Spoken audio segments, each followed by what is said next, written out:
Hello， 大家好，又係我高 B 哥啊，係時間提醒大家飲水啦，增添智慧，增添水分，智慧如水啊！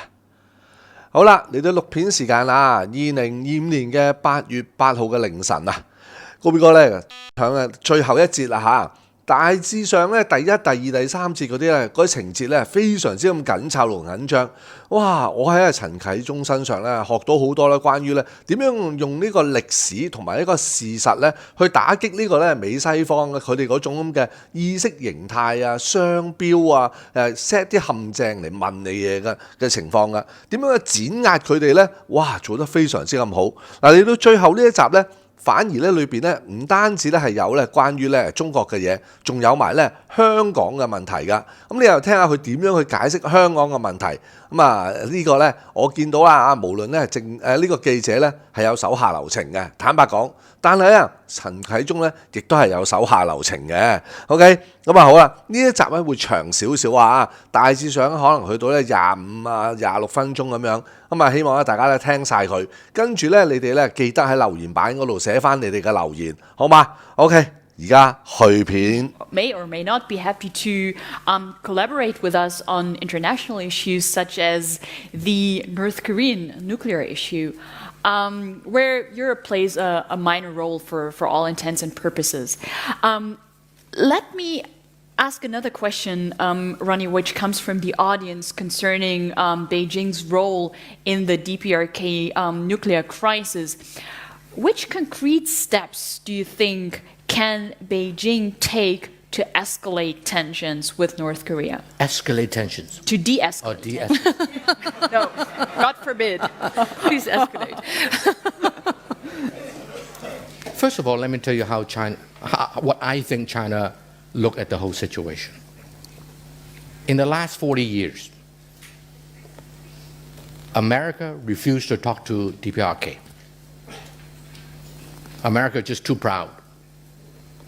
During the Carter days, they had a diplomatic solution possible. Carter, last minute, canceled it. Under Clinton, same thing. Under George W., same thing. Every time there is a diplomatic solution, and Americans will be the first to admit that, America, last minute, or each time they miss a diplomatic solution, you ratchet the game in the wrong direction. Nobody in the neighborhood, I don't know about Russia, but nobody else, Japan, Korea, China, United States, none of them, Canada, none of them want a nuclear North Korea. The wind blows the wrong way, the Chinese is hurt. Nobody wants it. So every time the Americans miss a diplomatic solution, that the Kim family and the North Korean begin to do more in the wrong direction for the nuclear weapons. So now, suddenly you have a situation where North Korea is basically a nuclear state, like it or not. And one of the top leaders in America had admitted to me in my office that you may as well treat them as a nuclear state. The only thing is he would not say that when he testified in the US Congress, okay? But he's right. And how can you blame that young kid? If Gaddafi has nuclear weapon, he may still be alive today. So that young man, he's not stupid. So far he has played his cards very well. And endangers world peace in a very significant way. Right. You better believe it. And so America got it wrong each time. And then finally they are confronting with a nuclear state in North Korea. So they have to find somebody to blame. Who to blame? China. Easy target. Every sin in the world is because of China. And so, North Korea, blame it on China. What can China do? Mind you something. China's end game for North Korea is exactly the opposite of what America wants. America doesn't care if tomorrow North Korea disappears. China would not want it because China doesn't want a U.S. army at the Yalu River between North Korea and China. So it's a buffer. Right, they want a buffer. So they want to keep the country there. America doesn't care. Get rid of them. So much better. And America is very good at it. Regime change is a specialty of the United States. And only the United States have the power to do that. At last count that I have come up with from public sources, 50 times perhaps in Second World War, public information. So China say, put yourself in the Chinese position. You guys messed it up in the Carter administration, in the Clinton administration, in the Bush II administration. And now you have to find somebody to blame, and so you blame me. Why should I listen to you? And by the way, we have a different end game. And so they say, hey, my American friends in Washington, D.C. said, why don't they just turn off the tap for the gasoline? So you want to freeze 5 million North Koreans to death? The Chinese say, hey, these are my friends. I want them around. Why do I want to freeze them? And the China, whatever you say about the communist China, they remember their friends. And the Kim dynasty have been their friends for the last 60, 70 years. And a bit of an unruly friend, wouldn't you say? Maybe so. America has a lot of unruly friends as well. That's true. Is America a saint? Anybody a saint here, ladies and gentlemen? Now, mind you also, if China does not supply energy, how do you assure that Russia does not supply energy? Do you know who is the most important ambassador in Pyongyang? Anybody know? The Russian, exactly. So America is just looking for a scapegoat for all the diplomatic mistakes that it has made in the last 40 years. And so now blame it on China. But Ronnie, wouldn't you say that the DPRK issue could also be an opportunity for Beijing to be taken to, gain some international profile as a country that helps Why do they need to resolve, gain international profile?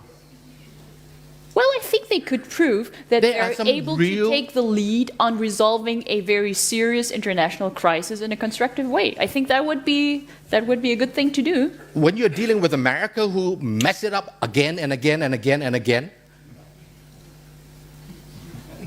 you're telling China to say, all are forgiven.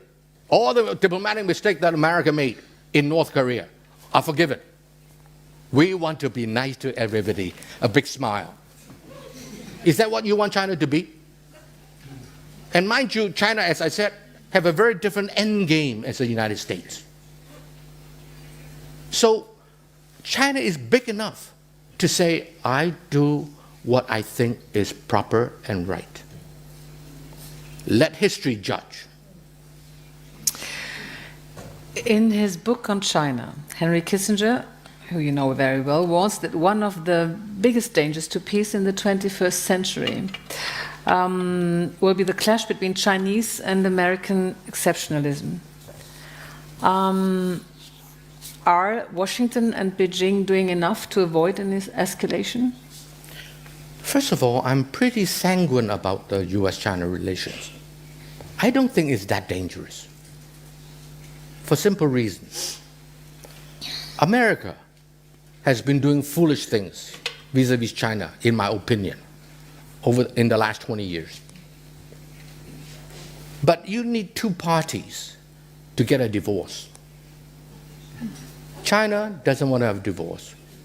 China is a beneficiary of the post-World War II global system, including the trading system. America shoulder all the problems in the world. Wonderful. China will be very happy to hide behind the United States. And so, I remember that time I was with Merkel and Henry Kissinger here in Germany. And an Indian economist and I were sharing we're just a minor speaker in a small session on Asian economy. He said to me, China is buying oil, gas, and mineral, and this and that everywhere, coal. We India are doing exactly the same, but we're just so happy that China is in the front, China is bigger, China is buying more, so all the blame go to China, which is true. China like to do the same thing with the United States. Let you take care of, be the police, you solve all those problems, right? You bear all the responsibility, and we just support you. But don't make us number one. I gave a talk one time with Kevin Rudd. I said, China, in my opinion, is very happy to play second fiddle to the United States in international affairs. Sitting in the front row was a Chinese ambassador to the United States. This is in Washington, D.C., in the K. Adams Hotel, many of you know, just in front of the White House. And so I said, my opinion, China is very happy to play second fiddle to the United States. Before we end, the organizer, the president of that organization asked the ambassador, said, please, Mr. Ambassador, would you like to share something before we call it a night? And the ambassador got up and he said, of course he cannot say he agrees with me, right? He's a diplomat. So he said, well, a lot of the things that Mr. Chen say, I think it's worthy of our considering. But we in China have long decided that we don't want to be number one because it's very expensive. I thought to myself, you're right. Moreover, you can never be number one. You don't have the political system, you don't have the military, you don't have the science, you don't have the rigor of research in your universities and many other things. But that doesn't matter. He's ambassador, so he had to say the politically correct thing, right? So he said, we don't want to be number one. The best position is to be in is number 3 or number 4. But we got up one morning and suddenly found out we're number 2. And we found out that it's a very dangerous position because you turn to the right, the number 1 will slap you. And you turn to the left, the number 1 will slap you. And he sat down. He's right. He got a point. He got a point. And so China would much rather stay below the radar screen as far as being the number 1 is concerned. Do you know who sends more peacekeeping forces in the world today, number 1? Who sends the most? China. China. So they are doing something. So I think that China will be happy to have America be the number 1. I have another question coming from the public. You've mentioned China's desire to become a respected member of the international community. How would you describe China's approach to becoming respected? Where do you see obstacles in this goal, to this goal? Well, obviously, China at this stage is concentrating on economics rather than political. So if China were to help many African countries, for example, develop, instead of plundering them like the European countries, helping them develop, buy from them. You have a problem with colonialism? That part of the history is too it hurts too much to remember? Germany is not the worst. You just have a little bit of issue. A lot of other people have a lot more issue than you do in Africa and in Asia. And so China is just trading with them.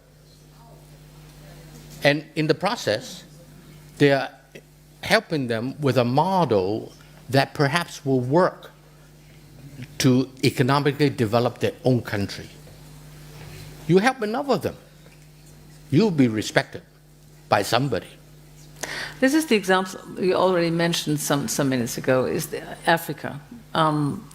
Is there anything else to become a respectful member? Besides Africa. How about Latin America? How about a lot of the other smaller countries around the world? There are many issues in the world today. And I think that China can collaborate with the United States. When people start talking about G2, I told my friends, I said, China would never accept G2. They don't like that conception at all. But like it or not, the reality is, today, no serious problem in the world can be resolved without the United States and China agreeing on it. Be it money laundering, be it nuclear proliferation, be it environment, sustainability issues, right? So like it or not, we are entering into a world where the United States and China are the 2 major players. To be politically correct, let me add in EU and India and Japan and a few others. to be brutally frank, those two countries have to work together. And so the question is, would the United States want China to be a friend or a foe? You want it to be a foe, you have a foe. You want it to have a friend, you have a friend. So far, I think America is moving in the wrong direction. Mm-hmm. We are approaching the end, but I would like to speak with you about your native city, Hong Kong, which has been in the news for a long time now. Why is China undermining the one country, two systems principle in Hong Kong? Why is it arresting leaders of students' protest movement? Why is there no freedom of speech as there used to be? You know, you guys really don't know the facts. Okay. We heard that before. Mm-hmm. Do you know that under the Brits,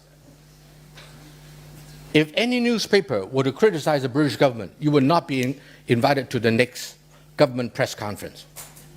You would perhaps not be arrested. Do you know that nobody's arrested in Hong Kong because of that? Mm-hmm, mm-hmm. Do you know that they tapped telephones before 1997 by the British? Regularly. Even the list of names came up. One of them is on my board. So you think the Brits are saints? Think twice.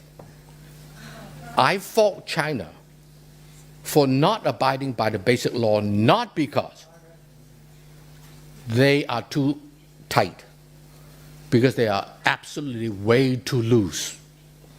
They did not abide by the basic law because they have a policy. The best way to manage Hong Kong is to not manage it. 不管就是管好. Just let it go. Let them manage themselves. Although the basic law demand that they play a certain role, they didn't. And so, you have all those things that are happening. Do you know that the press freedom today is far more freer than it was under the Brits? You don't know that because you don't believe it. You read Chinese? Why is it then that, for example, one of the activists of the students' movement, Joshua Wong, wasn't allowed to speak at the Asia Society? Good question. Thank you for asking. Asia Society, of which I'm the global chair until November 1st last year, we never invited anybody to talk about domestic politics. We're a political organization. We never invited any pro-government legislator to speak. So why should we invite any anti-government legislator to speak? I don't want to be accused of being one-sided. Mm-hmm. We never invited anybody pro or against the Hong Kong government. So why do you force me, or the general public force me, to accept only those who are anti-Hong Kong government or anti-Beijing? But do you understand these young students and their protests, and do you have any sympathy with them for demanding a more open and free society? And let me tell you what happened. What do you think will happen if, when the mainland Chinese soccer team play the Hong Kong soccer team and the national anthem is played and the flag of China is hoisted? You have 50 college students turning their back from the flag and showing the middle finger. Is that what you mean by freedom? Is that what you mean by freedom? You know what I mean by freedom. That's the group of young people.